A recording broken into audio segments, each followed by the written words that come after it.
तो दोस्तों आज हम फिर से आपके लिए लेकर आए हैं देश दुनिया की तमाम ताजा बड़ी खबरें। सबसे पहली बड़ी खबर में आपको बताएंगे दोस्तों कि अमेरिका के फाइटर जेट मारने के बाद ईरान के समर्थन में उतर गया जर्मनी। जर्मनी ने अमेरिका के सैनिकों को अपने देश से निकालने का दिया आदेश। डोनाल्ड ट्रंप के लिए जर्मनी से बड़ा झटका। हिंदू धर्म को बचाने के लिए बनाने होंगे आईएसआई तालिबान जैसे आतंकवादी संगठन। यति नरसिम्हन सरस्वती ने किया ऐलान। हिंदूवादी संगठनों पर भी बोला तीखा हमला। हॉर्मुज स्ट्रेट से निकलने के लिए मुस्लिम देश इराक को ईरान ने दे दी खुली छूट। बोले इस जंग में आपने हमारा साथ दिया है तो भाई के नाते आप पर सभी प्रतिबंध हटा रहे हैं। बिहार में फिर से होगा एक बार खेला। पुराने स्टाइल में लौट रहे नीतीश कुमार। सीएम पद से इस्तीफा देने के लिए रख दी भाजपा के सामने 4 शर्तें। नीतीश कुमार मार सकते हैं पलटी। बिहार में हो सकता है भाजपा का खेला। अमेरिका के फाइटर जेट मारने के बाद ईरान ने ठुकरा दिया ट्रंप का 48 घंटे का अल्टीमेट। ईरान बोला तुम हम पर हमला करके देखो, तुम्हें नरक में भेज देंगे। तो दोस्तों सभी खबरों को आपको एक एक कर बताने वाले हैं। वीडियो को लाइक कर चैनल को सब्सक्राइब कर दें। इसी बीच बढ़ते दोस्तों अगली खबर की ओर। तो ईरान से जंग के बीच अमेरिका को लगा जर्मनी से बड़ा झटका। जर्मनी ने अमेरिकी सैनिकों को अपने देश से निकालने का किया ऐलान। नेतन्याहू की उड़ी नींद। जय दोस्तों आपको बता दें कि ईरान से जंग के बीच अमेरिका को उसके सबसे अच्छे दोस्त जर्मनी ने आज बड़ा झटका दिया है। दरअसल आपको बता दें कि जब से ईरान ने अमेरिका के सबसे शक्तिशाली फाइटर जेटों को अपनी धरती पर मार गिराया, उसके बाद पूरी दुनिया में अमेरिका की थू थू हो रही है और सभी देश ये बोल रहे हैं कि अमेरिका जो सुपर पावर का रौब पूरी दुनिया पर जब दिखाता था, वो अब छोटे से देश ईरान से जंग हार रहा है और पूरी तरीके से इसके फाइटर जेट, इसके सैनिकों को ईरान पीट रहा है। इस बीच अमेरिका के सबसे खास दोस्त जर्मनी ने अमेरिका के राष्ट्रपति डोनाल्ड ट्रंप को बड़ी फटकार लगाई है। जर्मनी के प्रधानमंत्री ने ऐलान किया है कि अमेरिका की सेना जितनी भी जर्मनी में रह रही है वो जर्मनी को 48 घंटे के भीतर छोड़ दे और अपने देश वापस चली जाए। जर्मनी ने साफ तौर पर ईरान जंग में भी शामिल होने से मना कर दिया था। जर्मनी ने कहा था कि ईरान से जो अमेरिका जंग लड़ रहा है वो जंग उसकी नहीं है, इसलिए वो इस जंग में 1 रुपये की भी मदद अमेरिका की नहीं करेगा, ना ही अपने युद्धपोत, ना ही अपने सैनिक और ना ही अपनी जमीन को इस जंग के लिए इस्तेमाल होने देगा, जो अमेरिका के लिए बड़ा झटका था। वहीं आपको बता दें कि जर्मनी ने साफ तौर पर कह दिया है कि अमेरिका 48 घंटों के भीतर जर्मनी को खाली कर दे। जर्मनी में जितने भी सैनिक अमेरिका के रह रहे हैं वो सभी यहां से चले जाएं। तो ये बड़ी अपडेट आ रही दोस्तों कि डोनाल्ड ट्रंप को झटके पे झटके ईरान से जंग के बीच लग रहे हैं। इसी बीच पर तो दोस्तों अगली खबर की ओर। तो सनातन धर्म को बचाने के लिए आईएसआई और अल कायदा जैसे हिंदू संगठन बनाने होंगे। यति नरसिम्हन सरस्वती ने किया ऐलान। जय दोस्तों आपको बता दें दोस्तों कि सनातन धर्म को बचाने की कवायद शुरू करने वाले विवादित बाबा यति नरसिम्हन सरस्वती ने ऐसा बयान दे दिया है जिससे पूरे देश में खून लोगों का खौल उठा है। दरअसल आपको बता दें कि विवादित बाबा यति नरसिम्हन सरस्वती ने ऐलान किया है कि अगर हिंदुओं और सनातन धर्म को बचाना है तो हमें आईएसआई और तालिबान जैसी सेना बनानी होगी। वहीं आपको बता दें कि नरसिम्हानंद ने हिंदू संगठनों पर भी हमला बोला। उन्होंने कहा कि मौजूदा हालातों को लेकर ये बात मैं कह रहा हूँ। उन्होंने दो टूक कहा कि संघ और बजरंग दल जैसे संगठनों के भरोसे सनातन को बचा पाना संभव नहीं है। उन्होंने चेतावनी दी है कि अगर हिंदू समाज ने अब भी कट्टरता नहीं दिखाई तो भारत का विश्व गुरु बनने का सपना सिर्फ एक मुस्लिम राष्ट्र बनकर रह जाएगा। तो ये बड़ी अपडेट आ रही दोस्तों कि किस तरीके से भारत सरकार आईएसआई और तालिबान के नाम पर लोगों को जेल में डालती है। अगर उनके इन संगठनों से लिंक निकलते हैं तो उन्हें फांसी तक दे दी जाती है और उनको जेल से छोड़ा नहीं जाता है। लेकिन ये विवादित बाबा किस तरीके से आईएसआई और तालिबान जैसे खुले तौर पर संगठन बनाने की बात कह रहा है, देखना ये होगा दोस्तों कि इस पर कितनी बड़ी कार्रवाई सरकार करती है।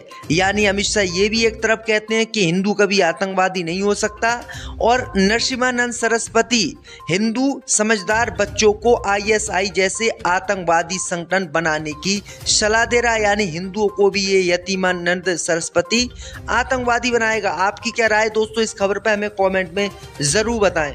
इसी बीच पर तो दोस्तों अगली खबर की ओर, तो ईरान ने ठुकरा दिया अमेरिका के 48 घंटे का अल्टीमेट, कहा अपनी सेना भेजो तुम्हारे लिए खोल देंगे नरक के दरवाजे। ये दोस्तों आपको बता दें कि ईरान ने अमेरिका के महंगे महंगे फाइटर जेट और कई सैनिकों को पकड़ लिया है, जिसके बाद अमेरिका ने ईरान को धमकी दी है कि अगर उसने 48 घंटे में उसके सैनिकों को नहीं छोड़ा तो हम आगे की कार्रवाई ईरान पर भयंकर करेंगे। वहीं आपको बता दें कि ईरान ने अमेरिका की इसी अल्टीमेट यानी इसी चेतावनी को ठुकरा दिया है। ईरान के सेना के मुख्य कार्यालय ने चेतावनी जारी की है कि हम अमेरिका के इस बयान को और इस चेतावनी को किसी भी कीमत पर नहीं मानेंगे। जब तक अमेरिका हमारी शर्तों को नहीं मानेगा तब तक हम जंग नहीं रोकेंगे। इसी के साथ ही ईरान ने अमेरिका को धमकी दे डाली है कि अगर आप डरा धमकाकर या सैनिकों को भेजने की धमकी देकर हमसे जबरदस्ती समझौता कराना चाहते हो तो ये गलतफहमी अपने दिल और दिमाग से निकाल दो। हम तुमसे डरने वाले नहीं हैं। अभी तो हमने तुम्हारे सिर्फ 6-7 ही फाइटर जेट गिराए हैं और 5-6 ही सैनिकों को पकड़ा है। अगर ऐसा ही चलता रहा तो हम आपके एक एक सैनिक को पकड़ेंगे और उसे जेल में डालेंगे। ईरान ने अमेरिका के 48 घंटे वाले प्रस्ताव यानी अल्टीमेट को भी ठुकरा दिया है।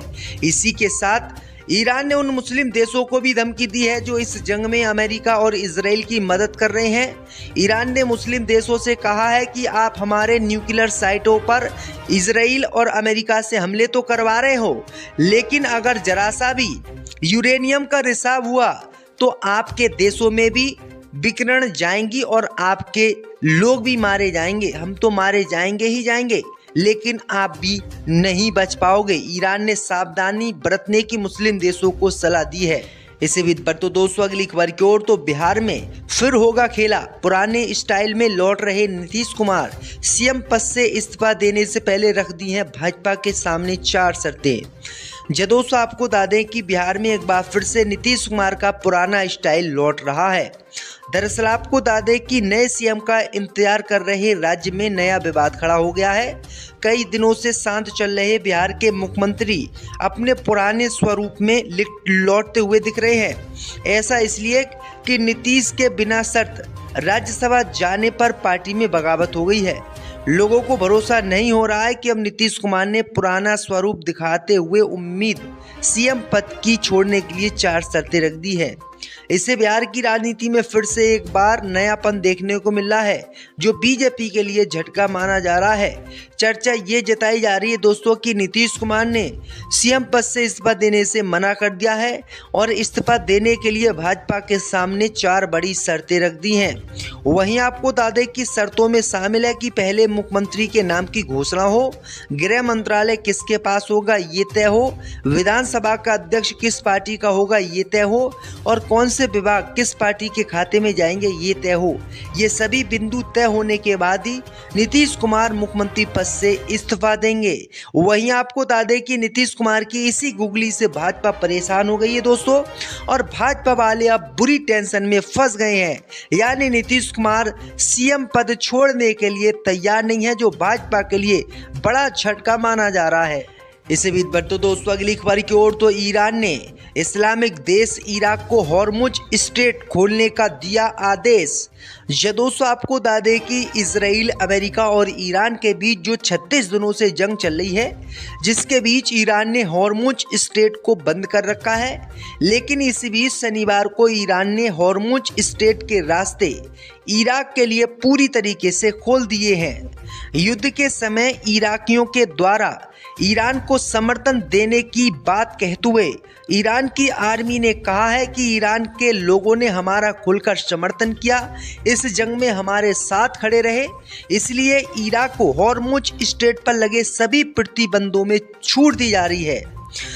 ईरान की जो सेना के प्रमुख हैं इब्राहिम, उन्होंने कहा है कि हम इराकियों का बहुत तहे दिल से शुक्रिया अदा करते हैं और अल्लाह के नाम से हम ये कहते हैं कि हम किसी भी कीमत पर इराक के जितने भी जहाज LPG के हों, चाहे तेल के हों, चाहे जरूरी सामान के हों, हॉर्मुज स्ट्रेट से जाने देंगे और उन पर किसी तरीके की कोई रोक नहीं लगाई जाएगी।